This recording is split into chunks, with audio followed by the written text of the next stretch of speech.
Assalamualaikum sahabat Fair Play. Di tengah kondisi yang tidak kondusif karena wabah penyakit COVID-19, mau tidak mau para jagoan bulu tangkis harus menepi sejenak dari lapangan pertandingan. Mereka tidak bisa bertanding karena penundaan sejumlah turnamen hingga waktu yang belum ditentukan.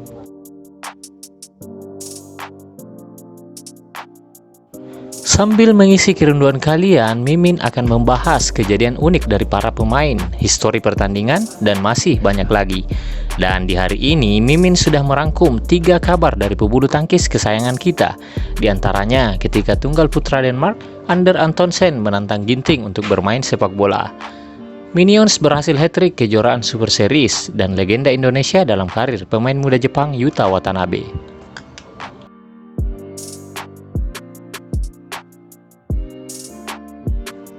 Tapi sebelum Mimin lanjut videonya, jangan lupa untuk dukung channel ini biar bisa berkembang dan menjadi channel olahraga paling oke di Indonesia dengan cara klik tombol subscribe yang ada di bawah. Terima kasih.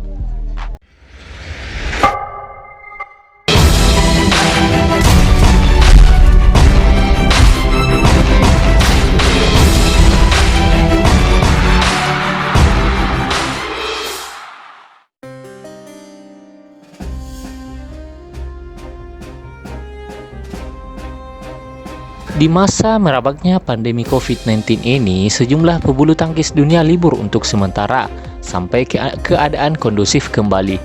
Banyak pemain memanfaatkan waktu libur ini untuk berkumpul bersama keluarga, kembali fokus berlatih, dan ada juga mencoba rutinitas lain seperti pebulu tangkis andalan kita Anthony Sinisuka Ginting dan kawan-kawan. Ya, Ginting mencoba rutinitas baru dengan bermain sepak bola bersama sesama rekannya di pelatnas. Hal itu diketahui lewat postingan Ginting di sosial media miliknya. Dalam unggahannya tersebut, Ginting bersama dengan Fajar Alfian dan Muhammad Rian mengenakan seragam sepak bola.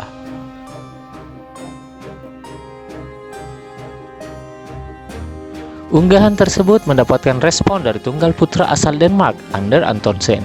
Menariknya, finalis di kejuaraan Indonesia Masters 2020 tersebut justru menantang Ginting untuk bermain sepak bola. Antonsen mengirim pesan yang menantang Ginting. Let's play Denmark versus Indonesia sometime.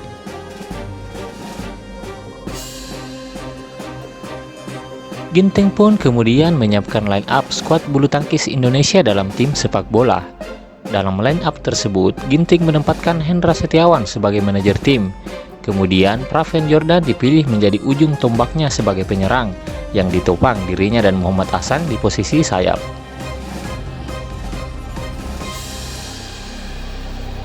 Untuk posisi gelandang, ada Kevin Sanjaya dan Hafiz Faisal yang ditopang Fajar Alfian sebagai gelandang bertahan.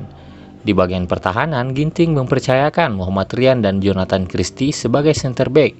Yang ditopang ada Yusuf dan Cesar Rustavito di posisi wingback. Untuk posisi kiper, Ginting memilih Chico Aura.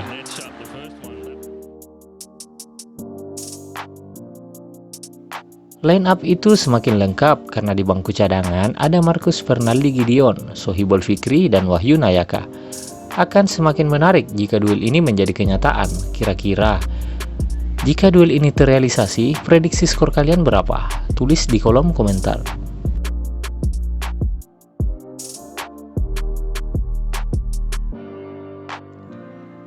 The Minions cetak hat-trick Super Series.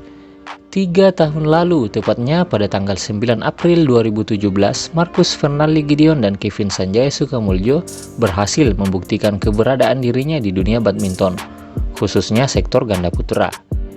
Pada bulan Maret 2017 merupakan salah satu titik perubahan terbesar bagi Minions, karena pada waktu itu ia berhasil menjadi ganda putra ranking 1 dunia, yang menggeser ganda putra asal Malaysia, Goh Wei Shem dan Tan Wee Kiong.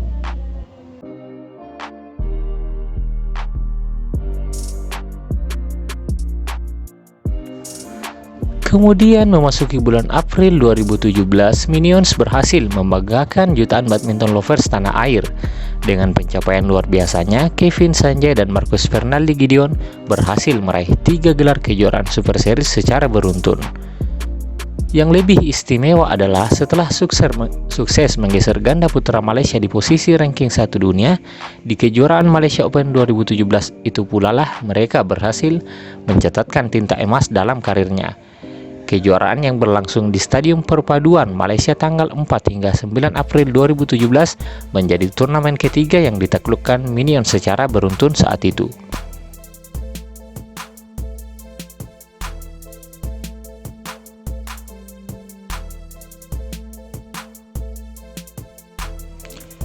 Pada kejuaraan tersebut, Minions diberi label unggulan keempat oleh BWF. Dan di babak pertama, ia berhadapan dengan pasangan asal Jepang, Takuro Hoki dan Yugo Kobayashi. Kemudian di babak kedua bertemu pasangan asal Cina, Liu Cheng dan Zhang Nang. Kemudian di babak perempat final kembali bertemu dengan pasangan Cina lainnya, yaitu Lee Junhui dan Liu Yuchen. Di babak semifinal, Minions bertemu dengan pasangan asal Jepang, Takeshi Kamura dan Keigo Sonoda. Minions menang strike game 21-16 dan 21-13. Dan di partai puncak, mereka dihadang pasangan asal Cina, Fu Haifeng dan Zheng Siwei. Meskipun Minions kembali menang dengan drama rubber game 21-14, 14-21, dan 21-12.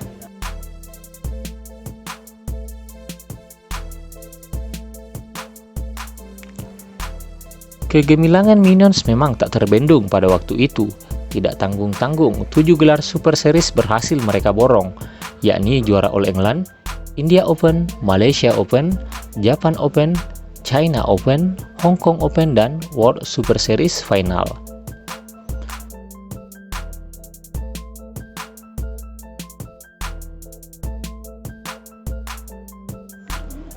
Kegemilangan Minions saat itu sayang tidak disempurnakan oleh gelar kejuaraan dunia yang sampai saat ini menjadi gelar yang belum mereka raih. Saat itu sebelum dimulainya kejuaraan dunia, Minions dihantam badai cedera, yakni Marcus mengalami cedera punggung pada bulan April, kemudian Kevin yang terkena cedera bahu pada bulan Juni. Semoga saja ke depan pemain yang dijuluki The Minions ini sukses juga meraih gelar kejuaraan dunia. Kita doakan ya sahabat Fair Play.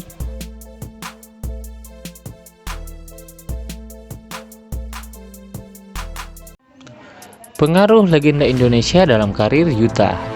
Siapa yang gak kenal dengan Yuta Watanabe?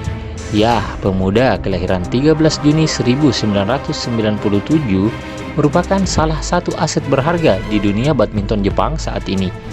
Pemuda berusia 22 tahun tersebut merupakan salah satu rising star yang cukup bersinar belakangan ini.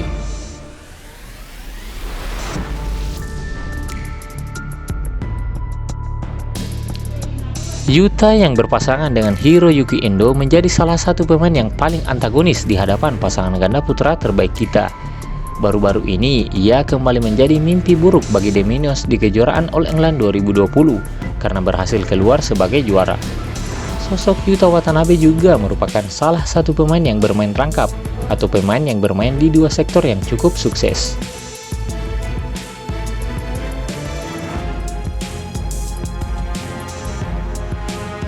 Bersama Arisa Higashino di sektor ganda campuran, ia bercokol di posisi ranking 5 dunia, dan bersama Hiroyuki Endo, ia juga berada di ranking 5 dunia. Hebat juga ya. Tidak hanya itu, di dua sektor, ia juga telah berhasil meraih 2 gelar kejuaraan All England. Di sektor ganda campuran, ia berhasil keluar sebagai juara di tahun 2018. Dan baru-baru ini bersama Hiroyuki Endo di sektor ganda putra, ia berhasil melepaskan dominasi ganda putra Indonesia di kejuaraan All England 2020.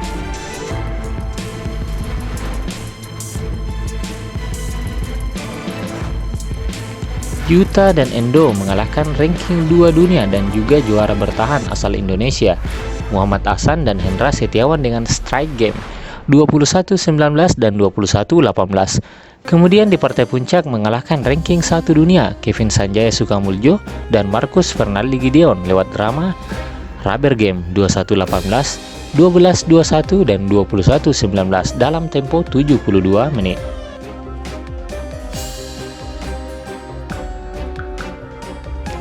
Namun siapa sangka, di balik performa impresifnya terdapat pengaruh dari sosok legenda ganda campuran asal Indonesia. Ya, orang itu adalah Liliana Natsir. Liliana Natsir memang sudah pensiun sejak Januari 2019 lalu. Namun, tidak ada satupun pemain yang senang ketika Liliana memutuskan untuk gantung raket, termasuk para rivalnya.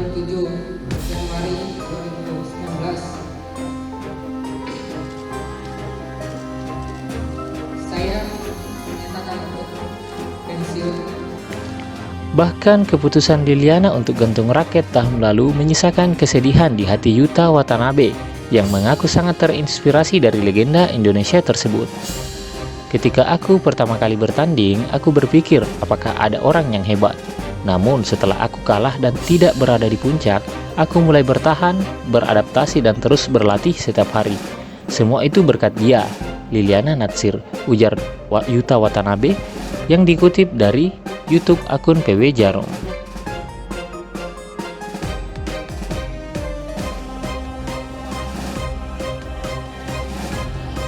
Kini, walaupun sudah tak lagi bertanding, Liliana Natsir nyatanya belum sepenuhnya meninggalkan dunia bulu tangkis. Ia masih aktif dalam berbagai event bulu tangkis yang diselenggarakan PBSI.